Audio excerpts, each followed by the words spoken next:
8 दिन बाद मिला लापता चीफ इंजीनियर का शव। क्या भ्रष्टाचार से जुड़े हैं तार या फिर मसला कुछ और? कौन दे रहा था चीफ इंजीनियर को धमकी?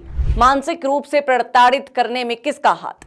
उच्च अधिकारियों पर लगे गंभीर आरोप, आखिरकार किस चीज को लेकर प्रशासनिक कार्यवाही की धमकी दे रहे थे अधिकारी? नमस्कार, मेरा नाम है सुनैना कश्यप। आज जिस घटना के बारे में हम आपको बताने जा रहे हैं, उस घटना से हिमाचल सरकार पर तो सवाल उठ ही रहे हैं, मगर इस बार सवालों के घेरे में उच्च अधिकारी भी शामिल हैं।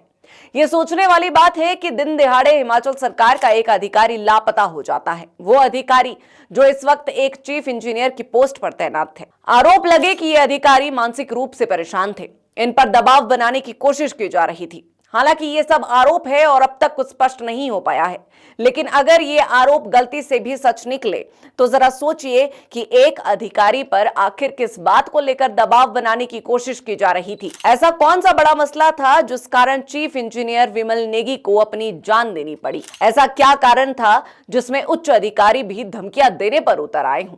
बड़ा सवाल, कहां सोई थी हिमाचल सरकार? कहां सोए थे विभाग के मंत्री? क्या मंत्रियों को पता नहीं कि उनके विभाग में चल क्या रहा है? ये कोई आम बात नहीं है कि इस तरह से एक अधिकारी गायब हो गए और किसी को कानो कान भनक तक ना लगी हो। विमल Negi HPPCL Himachal Pradesh power corporation limited में चीफ इंजीनियर के पद पर कार्यरत थे। विमल नेगी किन्नौर जिला के रहने वाले थे और फिलहाल शिमला में ही तैनात थे। आम दिनों की तरह 10 मार्च को वो अपने घर से ऑफिस के लिए निकले, लेकिन 8 दिन बीत जाने के बाद भी अपने घर वापस नहीं लौटे। विमल नेगी उसी दिन से लापता थे।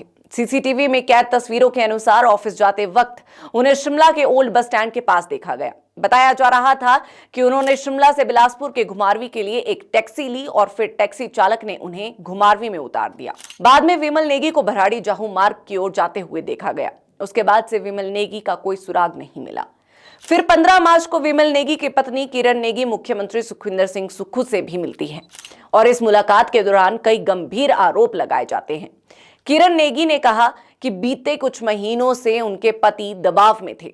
पावर कॉर्पोरेशन के उच्च अधिकारियों द्वारा अनावश्यक रूप से मानसिक प्रताड़ना, दुर्व्यवहार, जानबूझकर चिकित्सा हेतु अवकाश न देना और बार बार प्रशासनिक कार्यवाही की धमकी दी जा रही थी। उधर हिमाचल प्रदेश बिजली बोर्ड कर्मचारियों और अभियंताओं के ज्वाइंट फ्रंट ने भी विमल नेगी के लापता होने के मामले की जांच की मांग सरकार से की थी। सोशल मीडिया प्लेटफॉर्म पर हर जगह विमल नेगी के लापता होने की सूचना पोस्ट की जा रही थी।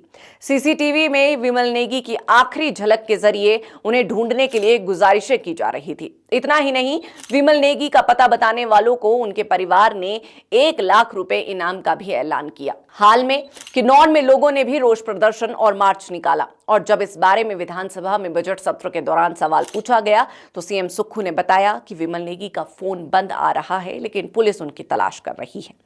उम्मीद यही थी कि चीफ इंजीनियर विमल नेगी जहां भी होंगे सुरक्षित होंगे, लेकिन इस उम्मीद ने उस वक्त दम तोड़ दिया जब मंगलवार के दिन शाम को 5 बजे के करीब बाखड़ा डैम से एक शव की शिनाख्ती की जाती है। शव की पहचान के तौर पर गाड़ी का एक लाइसेंस बरामद किया जाता है और ये लाइसेंस चीफ इंजीनियर विमल नेगी का पाया जाता है। विमल नेगी के परिवार पर इस वक्त दुखों का पहाड़ टूटा है, लेकिन इसके साथ कई सवाल भी है कि ऐसा 10 मार्च को क्या हुआ जो विमल नेगी को ऑफिस की जगह घुमारवी जाना पड़ा?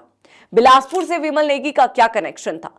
विमल नेगी की मानसिक स्थिति क्या थी? विमल नेगी का नाम ईमानदार अधिकारियों में शुमार था, तो क्या इसके तार सीधे करप्शन से जुड़े हैं? क्या भ्रष्टाचार के खिलाफ विमल नेगी के पास कोई सबूत था? क्या विमल नेगी के पास उच्च अधिकारियों के खिलाफ कोई सुराग था? ये तमाम सवालों के जवाब शायद विमल नेगी के अलावा कोई ना जानता हो, लेकिन इतना जरूर है कि मामला पूरा गड़बड़ है और इस पर जांच होनी जरूरी है।